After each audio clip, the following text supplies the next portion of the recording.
Mes amis, aujourd'hui, je vous présente un récit assez singulier, celui de la rivalité politique en Côte d'Ivoire, marqué par l'affrontement entre Guillaume Soro et le président Alassane Ouattara. C'est une histoire où la défaite, l'humiliation et les manœuvres politiques se mêlent de manière spectaculaire. Commençons par Alassane Ouattara, président de la Côte d'Ivoire, qui, à l'âge de 82 ans, se trouve dans une situation des plus délicates. Humilié et affligé, il fait face à une déroute politique inattendue. Imaginez ce vieillard, autrefois puissant, aujourd'hui abattu et désespéré, son visage marqué par le temps, son regard trahissant la tristesse et la honte. Dans la nuit du 2 au 3 novembre 2023, Ouattara était animé d'une humeur joyeuse, convaincu que son rival, Guillaume Soro, serait arrêté à Istanbul. Pourtant, le destin en a décidé autrement. Soro non seulement échappe à l'arrestation, mais il retourne la situation contre Ouattara, révélant ainsi l'incompétence des services secrets ivoiriens.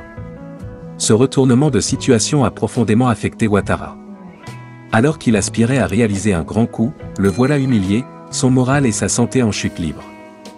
De son côté, Guillaume Soro, un homme habile et astucieux, a non seulement déjoué les plans d'Ouattara mais a aussi renforcé son propre statut et sa popularité.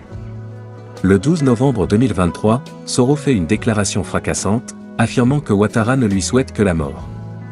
Cette révélation a semé le trouble chez les partisans d'Ouattara, tout en inclinant l'opinion publique en faveur de Soro. Le lendemain, Soro est reçu par les plus hautes autorités du Niger, consolidant ainsi sa position sur l'échiquier politique africain. Pendant ce temps, Ouattara, présent en Arabie Saoudite, se trouve contraint de partager la scène avec des figures qu'il méprise. Son attitude lors de cette rencontre témoigne de son désarroi et de son désespoir croissant. Cet homme jadis arrogant et impoli se montre soudain obséquieux et empressé, un contraste saisissant avec son comportement habituel.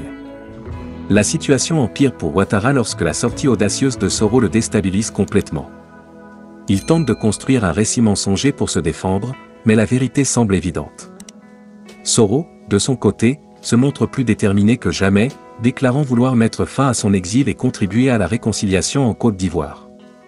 Face à ces développements, Ouattara, désemparé, évoque même l'idée du suicide, poussant ses partisans à intervenir pour le dissuader.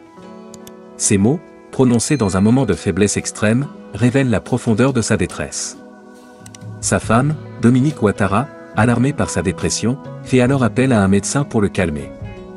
Nous sommes témoins d'un drame politique où la fierté, l'orgueil et la rivalité dessinent un paysage complexe et mouvementé. Ce récit, qui s'écrit au fil des jours, nous rappelle que la politique peut parfois ressembler à une tragédie shakespearienne, pleine de rebondissements et d'intrigues inattendues.